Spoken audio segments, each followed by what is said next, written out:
ఒక మనిషి తప్పు చేసినప్పుడు, బాగా వినండి, ఒక మనిషి తప్పు చేసినప్పుడు అతన్ని నిందించండి, కఠినపరచబడతాడు.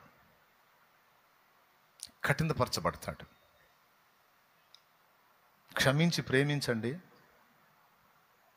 పశ్చాత్తాపడతాడు. ఎంతమంది ఒప్పుకుంటారు?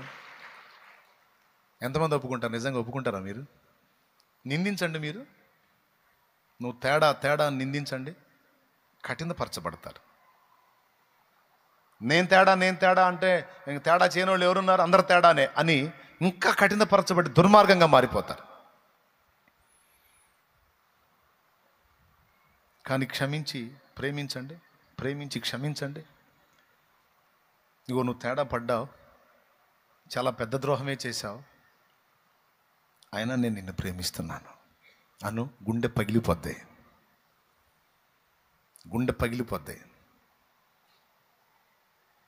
నీ భర్త నీకు ద్రోహం చేశాడు, తేడా పడ్డాడు. సహజంగా స్త్రీకి ఆవేశం వచ్చింది. దుర్మార్గుడా, నువ్వే సర్వస్వం అనుకొని బ్రతుకుతుంటే నమ్మకంగా వెళ్ళి ఇంకొక కుంపట పెట్టావు. నీకు సిగ్గుందా, బుద్ధుందా? నువ్వు కడుపుకు అన్నం తింటున్నావా, గడ్డి తింటున్నావా? నువ్వు మనిషివా, పశువా? నువ్వు అట్లాంటోడివి, దుర్మార్గుడివి, దుష్టుడివి, నువ్వు అట్లా సైతానోడివి, నువ్వు అది అని చెప్పని మాట్లాడుతూ ఉంటే, అవును నేను సైతానుడినే, నేను తేడాగాడినే, నేను దుష్మన్గాడినే, అవును నువ్వు అన్నవన్నీ ఏం చేస్తా? చేసుకోపో. ఈ కొంపలోకి రావటం కంటే నా అక్కడే బాగుంది, హాయిగా ఉంది అంటాడు. అదే భర్తతో నువ్వు వాస్తవంగా నీకు ఒక నమ్మకమైన భార్య అని నాకు ఒక నమ్మకమైన భర్తవి నువ్వు అనుకున్నాను, కానీ నువ్వు తేడా పడ్డావు. అంటే నీ నమ్మకత్వం విషయంలో నువ్వు శోధించబడ్డావు. వాస్తవంగా నా మనసు గాయపడింది, అయినా దేవుని ప్రేమను బట్టి నేను నిన్ను క్షమిస్తున్నాను, ఇంకా నేను నిన్ను ప్రేమిస్తానే ఉన్నాను, నా ప్రేమలో మార్పు లేదు అని నువ్వు ఇంకా నేను నిన్ను ప్రేమిస్తానే ఉన్నాను, నీకు ఏది తక్కువ చేయను, నీ పరిచర్య అంతా నేను చేస్తాను అని నువ్వు యథార్థంగా ఆయనకు జరిపించాల్సిన మర్యాదలు, చూపించాల్సిన ప్రేమంతా నువ్వు చూపించు. వాని గుండెల్లో అది పెద్ద శిక్షలాగా ఉంటుంది. పర్సనల్గా ఏడ్చుకుంటూ ఉంటాడు అంతే. ఇంత నీతి కలిగింది, ఇంత ప్రేమ కలిగింది, ఇంత యథార్థత కలిగింది, ఇంత క్షమాహృదయం కలిగింది. ఇంకొకళ్ళు అయితే వదిలిపెట్టరు, నన్ను రోడ్డుని వేస్తారు, గందరగోళం చేస్తారు. నా పాపాన్ని గుండెల్లో దాచుకొని నన్ను క్షమించింది ఈ పిచ్చిదానికి ద్రోహం చేస్తున్నాను నేనని వాడు కొనసాగలేడు. ఇక అందులో వాడు కొనసాగలేడు. ఖచ్చితంగా వాడు మారు మనసు పొంది తీరతాడు ఏదో ఒక రోజున. ఇలా చేస్తే మారతాడని ఆ ఉద్దేశం పెట్టుకొని చేయవాకు. నీ నేచర్ అది అయి ఉండాలి. వాడు మారకపోని నేనైతే క్షమిస్తాను, ప్రేమిస్తాను. ఒక భార్యగా ఏం తక్కువై నా భర్త మరొక స్త్రీ వైపు చూశాడో, ఏం కొదువై నా భార్య ఇంకొక వైపు చూసిందో, అవన్నీ నేను సరి చేసుకుంటాను, నేను భర్తీ చేస్తాను, నేను జరిగించాల్సిన న్యాయం అంతా జరిగిస్తాను అని ఒక స్త్రీ అనుకోగలిగితే తప్పకుండా అతడు రూపాంతరం చెందే అవకాశం ఉంటుంది. చెందకపోయిన దేవుడు మెచ్చుతాడు.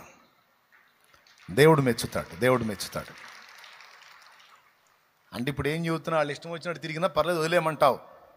వదిలేకపోతే తగాదాడు జుట్లు పీక్కోండి. నేను చెప్పిన సలహా వింటే కుటుంబాలు బాగుంటాయి, వర్ధిల్లుతాయి. కాస్త తేడా పడ్డోళ్ళు కూడా మార్పు చెందే అవకాశం ఉంటుంది. నువ్వు ఆవేశపడిన పర్రా వస్త్రంలో చించుకున్నావు, నువ్వు గందరగోళం అయిపోయి మొత్తం రోడ్డు ఎక్కి చీదర అయిపోయి చివరికి ఎటు కాకుండా అయిపోద్ది బతుకు.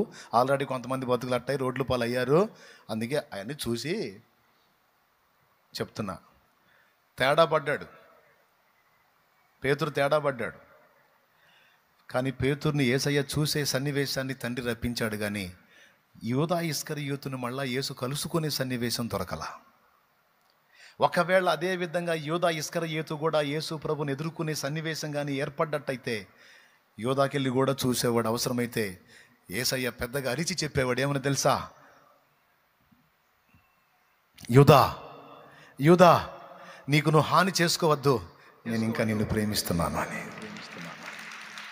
ఖచ్చితంగా చెప్పాడు. కానీ ఆ సన్నివేశం రాలా. ఎందుకు? వాడు నాశన పాత్రుడు. కానీ సీమోను పేతురు విషయంలో అవకాశం వచ్చింది. ఇద్దరు కలుసుకునే సన్నివేశం వచ్చింది. ఆ చూపులోనే గుండె బద్దలైపోయి వెలుపలిగిపోయి సంతాపపడి ఏడ్చాడు. ఆ చూపులో సీమోను పేతురికి యేసు ప్రభు పట్ల మళ్ళా విపరీతమైన ప్రేమ కలిగింది. ఎందుకు ప్రేమ కలిగిందో తెలుసా? ఇంత దుర్మార్గుణ్ణి క్షమిస్తున్నావా? నీ కళ్ళ ముందే నేను ఎరగనని అబద్ధం ఆడిన గురుద్రోహిని నన్ను క్షమిస్తున్నావా? ఇంకా నన్ను ప్రేమిస్తున్నావా?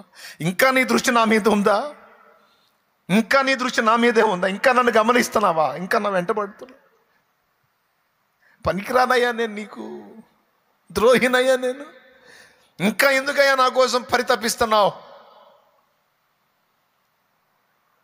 వెలుపలిగిపోయి సంతాపపడి ఎంత ఏడ్చుకొని ఉంటాడు, ఎంత పశ్చాత్తాపడ్డాడు, ఎంత రోధించాడు. చివరికి సంఘమునకు తానే స్తంభమయ్యాడు. ఒక్క చూపు చాలు, నా యేసయ్య చూపు, ఒక్క చూపు చాలు, గుండె బద్దలైపోద్దంతే. హల్లెలూయా. మనం విశ్వాస పరీక్షలో సాతాను చేత జల్లించబడుతున్నప్పుడు మన నమ్మిక తప్పిపోకూడదని నా ప్రభు వేడుకున్నాడు గనుకనే ఇంతవరకు మన విశ్వాసం కొనసాగింది. లేకపోతే నీకు తెలుసు, నీ జీవితంలో నువ్వు ఎదుర్కొన్న శోధనల్లో అసలు నువ్వు లోకంలో కలిసిపోవాల్సింది, పాపంలో పడిపోవాల్సింది, విశ్వాసాన్ని వదిలిపెట్టాల్సింది, ఒక అన్యురాలిగా మారిపోవాల్సినటువంటి శోధనలు వచ్చినాయి నీ జీవితంలో.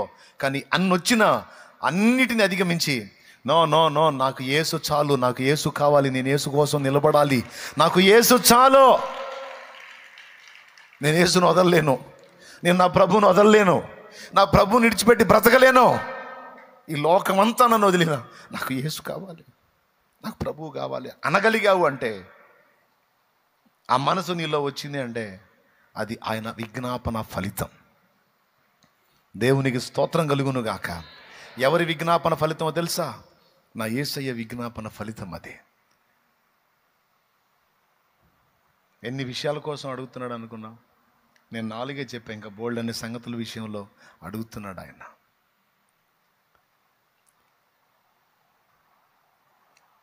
మన ఆత్మీయ అక్కర్లు తీర్చబడటానికి, భౌతిక అక్కర్లు తీర్చబడటానికి, మన పాపములు క్షమించబడటానికి, మన నమ్మిక తప్పిపోకుండా మనం దేవుల్లో స్థిరంగా నిలిచి ఉండటానికి ప్రతిదినం నా ప్రభు విజ్ఞాపన జరుగుతుంది అక్కడ. నువ్వు శోధింపబడుతున్న ప్రతి ఘట్టంలో నీ కోసం ఆ మొర్ర పెట్టాడు, అక్కడ విజ్ఞాపన చేశాడు.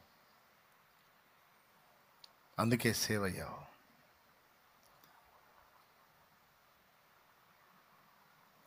లోకంలో జల్లించి నిన్ను తీసుకొచ్చి సంఘంలో కూర్చోబెట్టి సంఘంలో అలా వదిలేయలేదు. సంఘములో మళ్ళీ నీవు జల్లించబట్టానికి, నేను జల్లించబట్టానికి, మనం నూర్పిడి చేయబట్టానికి, జల్లించబట్టానికి దేవుడు తప్పకుండా మనల్ని అప్పగిస్తాడు. ఇప్పటికే చాలామంది అప్పగించబడిన అనుభవాలు చూస్తున్నారు. ఎందుకు అప్పగిస్తాడంటే గట్టి గింజల సంగతి తేల్చుకోవటానికి, ఇంకేమన్నా మెత్తకుందా మొత్తం తేల్చుకోవడానికి. నూర్పిడి జరిగిద్ది, జల్లింపు కూడా జరిగిద్ది, నలగగొట్టబట్టం జరిగిద్ది, జల్లించబట్టం జరిగిద్ది. ఈ నలగగొట్టబడిన అనుభవాలు, ఈ జల్లించబడిన అనుభవాలు మన మేలుక మన కీడుక అని మీరు ఆలోచిస్తే మేలుకే, మేలుకే, మేలుకే. ఒకటి, మనం నూర్పిడి చేయబడ్డప్పుడు నలగగొట్టబడినప్పుడు మనకు ఒక ఉపయోగం ఉంది. ఒడ్లుని నూర్పిడి చేస్తారు. నూర్పిడి చేసినప్పుడు పై పొట్టంతా పోయి బియ్యం బయటకు వస్తుంది, బియ్యపు గింజ. తెలుసు కదా మీకు. ఈ జల్లించే ప్రక్రియలు 2 ఉంటాయండి. ఫస్ట్ ఏమో కళ్ళం తొక్కుట అంటారు. పొలంలో కళ్ళం తొక్కుతారు. కళ్ళం తొక్కినప్పుడు ఏం జరిగిద్దంటే కంకి నుంచి గింజ వేరైద్ది. ఓకేనా? తూర్పారబట్టడం లేకపోతే జల్లించటం చేస్తారు. సాధారణంగా తూర్పారబడతారు. అది కూడా బైబిల్లో ఉంది. యోహాను అంటాడు, ఆయన చేట ఆయన చేతిలో ఉంది, ఆయన కళ్ళమును బాగుగా ఊడ్చి శుభ్రపరిచి ఉన్నాడు అని అంటాడు. ఐడియా ఉందా మీకు? ఏమో ఏడుందో అనుకుంటారేమో. దేవునికి స్తోత్రం. ఆయన చేతిలో ఉన్నది. ఆయన కళ్ళెమును బాగా ఊడ్చి శుభ్రపరిచి ఉన్నాడు. ఆయన తూర్పారబడతాడు. ఒక రకంగా అది కూడా జల్లింపే. గాలికి పొట్టుపోయిద్ది, గట్టి గింజం కుప్పబడిద్ది, రాసిపడిద్ది. అలా లోకంలో నుంచి మనల్ని వేరుపరిచి మళ్ళా మనల్ని రైస్ మిల్లో నూర్పిడి జరిగిద్ది. తెలుసా మీకు? నూర్పిడి జరిగితేనే పొట్టు వదిలి బియ్యం బయటకు వచ్చేది. ఒడ్లు గింజలు ఆంతున వండుకొని తినేవాళ్ళు ఎవరైనా ఉన్నారా? దమ్ముందా మీకు? పైన పొట్టు అంతే పెట్టుకొని వండుకొని తినే దమ్ము ఎవరికన్నా ఉందా? కుదరదు కదా. వెనకటి రోజుల్లో రోళ్ళు రోకళ్ళు ఉండేవి. ఆ ఒడ్లు ఏం చేసేవాళ్ళు అంటే రోట్లో పోసి దంచేవాళ్ళు. దంచి శుభ్రపరిస్తే బియ్యానికి బియ్యం, ఆ పొట్టుకు పొట్టు వచ్చేసేది. ఆ బియ్యాన్ని వండుకునేవాళ్ళు. ఇప్పుడు రైస్ మిల్లులు వచ్చినాయిగా, ఆ దంచుడు సెక్షన్ అంతా రైస్ మిల్లు చూసుకుంటుంది. దేవునికి స్తోత్రం. ఓ బస్తా తీసుకెళ్ళి ఆడేస్తే, ఓ 70 కేజీలు బస్తా తీసుకెళ్ళి ఆడేస్తే ఓ 50 కేజీలు ఇస్తాడు. ఆ పైన ఉన్న పొట్టు, తవుడు, బోను, అన్నోక తవుడు అవన్నీ పోయి ఒక 50 కేజీల్లో ఏమో ఇస్తాడు. ఏమో మీకే తెలియాలి, నాకంటే ఎక్కువగా. స్తోత్రం. అంతేగా.